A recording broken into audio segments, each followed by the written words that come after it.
सभी भोजपुरिया भाई के हाथ जोड़ के प्रणाम बा। गोड़ ला तनी गोड़ छुआ तनी रो लोग के प्यार दुआर बनल रहे, ऐसे ही रो लोग प्यार दुआर बनौले रही ताकि हमनी के भी नैया बेड़ा पार लागत रहे। रो लोग के प्यार दुलार आशीर्वाद से ही हम लोगों के नैया पार लागेला। तो हाथ जोड़ के एक बार फिर पुनः नमस्कार करतनी, नमन करतनी। आज बतावे चाहत बानी कि नवरात्रि के आज 5वां दिन है। आज के दिन माता स्कंद माता के आराधना कल जाला।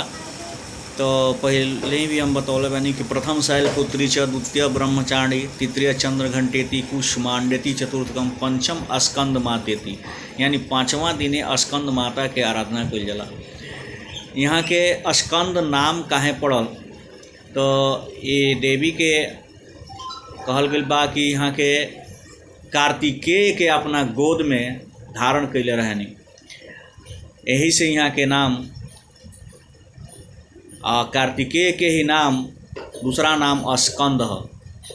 कार्तिकेय के ही दूसरा नाम में स्कंद कहल जाला, यही से ये देवी के नाम स्कंद माता नाम पड़ गई। यहाँ के कमल के आसन पर विराजमान बानी, विराजे नहीं। यहाँ के वाहन शेर के सवारी है।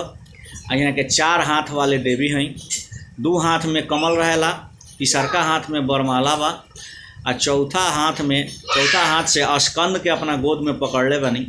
यही से यहाँ के स्कंद माता कहल गई, यानी स्कंद मतलब वही कार्तिकेय के पकड़ले बनी, तो यही से यहाँ के नाम स्कंद माता कहल गई बा। यहाँ के जे भी आराधना करेला, जे भी आज तकले जे भी आराधना कैले बा, वो सदैव यहाँ के ओकर कल्याण कैले बनी। कबो यहाँ के रुष्ट ना होखनी, नाराज ना होखनी। जे भी भक्त यहाँ के आराधना करेला सबकर यहाँ के कल्याण करेनी। तो यही से यहाँ के खुश करे के मंत्र बा कि या देवी सर्वभूतेषु कात्यायनी रूपेण संस्थितां स्कंद, या देवी सर्वभूतेषु स्कंद मातेति रूपेण संस्थितां नमस्तस्यै नमस्तस्यै नमस्तस्यै नमो नमः।